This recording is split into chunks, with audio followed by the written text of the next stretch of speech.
उस समय ना क्रेन था ना कुछ था, तो इतने बड़े बड़े 200-200 टन के पत्थर को ये लोग इतनी हाइट पर लेके कैसे गए थे वहां पर। यहाँ देखिए एक आदमी खड़ा है, दो ठो। अब अंदाजा लगा दीजिए ये 2 आदमी है और ये क्या है, पिरामिड।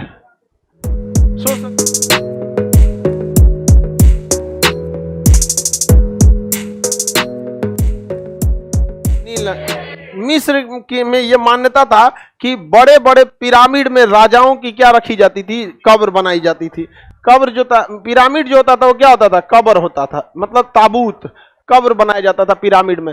और मरुस्थलीय क्षेत्र में इतने बड़े बड़े पिरामिड बनाया था मिस्र वालों ने।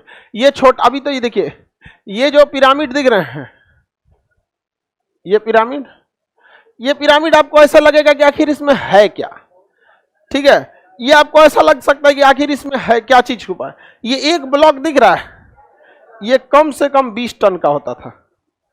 छोटा वाला, सबसे छोटा जो पत्थर मिला है, कितने का मिला है, 20 टन। आज का ट्रक 10 टन खींचता है।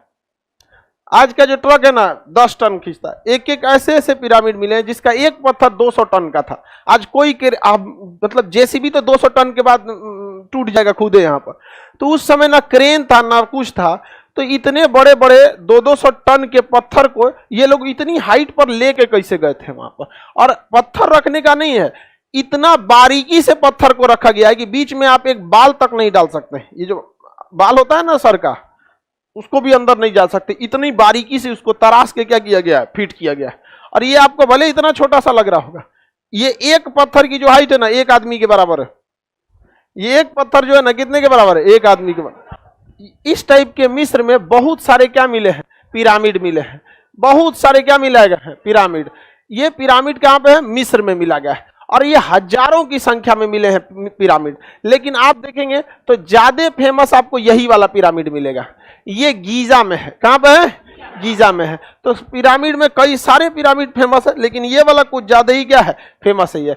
और ये तीनों पिरामिड ना तारे से क्या है, सब इंक्लाइंड है सब। उनका मानना था कि इनमें इनके जो राजा का यहाँ मकबरा है, ये ईश्वर से बात कर सकते हैं या कुछ कर सकते हैं, उनका अपना मान्यता है। अब ये पिरामिड बहुत ज्यादा हाइट में है। यहाँ देखिए एक आदमी खड़ा है, दो ठो।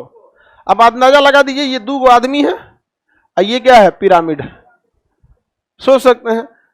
ये पिरामिड में देखिएगा थोड़ा सा घिसावट होगा। यहाँ देखिएगा लाइम स्टोन के कुछ यहाँ लगाए गए हैं और बाकी ये नहीं है यहाँ पर। तो ये क्या है, हवा के चलने से, रेगिस्तान में जो हवा चलती है उसमें कंकड़ पत्थर भी आते हैं, तो लगातार चोट लगने से उधर का लाइम स्टोन क्या हो गया, झड़ गया। और ये इतना बड़ा विशाल पिरामिड रहा है। तो आप इस तरह से कर सकते हैं, सबसे ज्यादा अगर किसी का इंजीनियरिंग और केमिकल डेवलप था तो किसका था, मिस्र वाला। इतना भयानक ये सब बना के रखे हैं सब। अब इस पे रूल है कि आप एक ही बार जा सकते हैं मिस्र की पिरामिड में। वहां के गवर्नमेंट ने क्या लगाया है, रूल लगा दिया। अंग्रेजवा सब इसके अंदर खोल के सोचे थे सर रिसर्च किया जाए क्या मिलेगा। तो इसके अंदर कुछ गुफा है सब। क्या है सर, गुफा कुछ जाती है अंदर सर। यहाँ से इस डायरेक्शन में आपको हल्का सा रास्ता दिखेगा, अंदर से गुफा। अब इसके आगे कोई गया ही नहीं है। कहा जाता है इसे किंग्स चैम्बर, राजा का चैम्बर। अब अंग्रेजों ने सोचा कि इसके अंदर जाते हैं, तो अंग्रेज सबका काम है खोज करना ये सबका। तो मिस्र की सरकार ने बैन लगा दिया कि पता चला अगर रहस्य पता चल गया तो कोई टूरिस्ट घूमने ही नहीं आएगा। उससे अच्छा बैन लगा दिया। अब इस पे किसी भी तरह का रिसर्च काम नहीं हो सकता। साथ ही आप पर भी नियम लगा दिया है कि आप अगर मिस्र जाते हैं तो एक ही बार आपको गीजा का क्या देखने को दिया जाएगा, पिरामिड। बार बार नौटंकी करेंगे तो क्या होगा भाई, वहां की रहस्य से पर्दा हट जाएगा। अब एक बार कोई सी चीज के रहस्य से पर्दा हट गया, काम खत्म हो जाता है। अभी भी मम्मी नहीं बनाया जाता, अब नहीं बनाते। अब कौन मम्मी बनाएगा जी, जिंदा को रखने का जगह नहीं है, मरल आदमी को कहाँ रखिएगा। उस समय लोग कम थे, खाली जगह दुनिया भर का होता था, रख दिया वहां पर। किसी को दिक्कत, क्या सिद्ध करना चाहता था, उनकी परंपरा थी कि ये वापस जीवित होंगे। तो उस समय का विश्वास था। अब ये कम अंधविश्वास है। आज के समय में 50 गो अंधविश्वास है। बिलाई रास्ता काट देती है तो जाता नहीं है आदमी। तुम आज 2022 में खड़ा होकर तुम आज से लगभग 5000 साल पहले वालों से बिल्ली रास्ता काट देती है, लोग जाते हैं, नहीं जाते हैं। शनिवार के दिन लोग बाल नहीं कटवाते हैं, आज के दिन में। मानना है मानिए, नहीं मानना है तो मत मानिए। आप समझ में आ रहा है कि नहीं आ रहा है। तो ये आप ये क्यों रिसर्च कर रहे हैं कि अंधविश्वास था या नहीं था। अभी भी हम लोग के यहाँ दुनिया भर का अंधविश्वास रहता है। ये जात में से वो जात में बिया हो जाएगा तो मार हो जाता है। ये क्या है? अंधविश्वास है ना यहाँ पर। क्या हो जाएगा? अब धर्म चेंज होता है तो थोड़ा समझ में आता है कि अब पूरा कल्चर ही चेंज हो जाएगा। जाति चेंज होने में क्या रखा है जी? जाति तो सब चीज सेम है ना मानता है जी। अब ये अंधविश्वास नहीं है तो क्या है? कह रहा है कि काहे लिए रखता था। अरे यार उसको छोड़ो, रखता था। देखो साइंस कितना डेवलप था वहां पर, इतना बड़ा बड़ा पिरामिड बना दिया।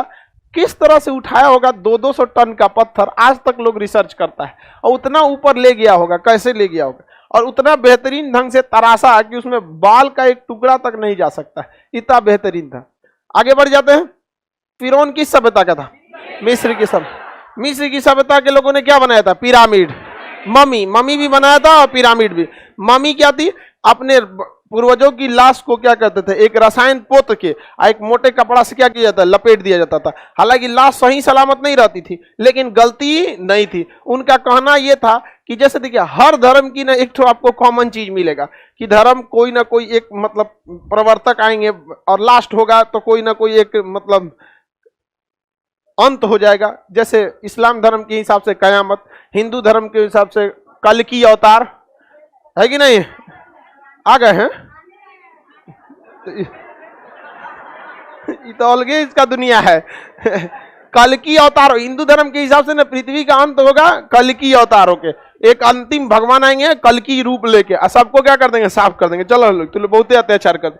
उसी तरह इस्लामिक परंपरा में भी है कि अंतिम समय में क्या होगा? बहुत सारे लोग क्या होंगे? आपसी परिवार में फूट पैदा हो जाएगी और ये सब होगा तो एक कयामत आ जाएगा। ईसाई धर्म के हिसाब से भी कयामत आ जाएगा, यहूदी धर्म के हिसाब से भी कयामत। तो ये सब चीजों की परंपरा बहुत ज्यादा है। कयामत में तो समझते हैं हाँ, विनाश, तबाही हो जाएगा एकदम। समझ में आ गया कि नहीं आ गया? तो प्रलय आ जाएगा यहाँ पर, भयानक। तो उसी वही परंपरा को ये लोग मानते थे कि प्रलय आएगा और कहा जाता है कि उसके बाद सबके हिसाब किताब होगा, तू कितना अच्छा काम किया, कितना गलत काम किया यहाँ पर। तो इन लोगों का मानना था, मिस्र वालों का, कि उस समय इनके वही लाश जो है ना उठेगी, वापस जीवित हो जाएगी यहाँ पर। अब बाद में क्या होगा क्या नहीं इसको कौन जानता है, अभी जो है उसको देखा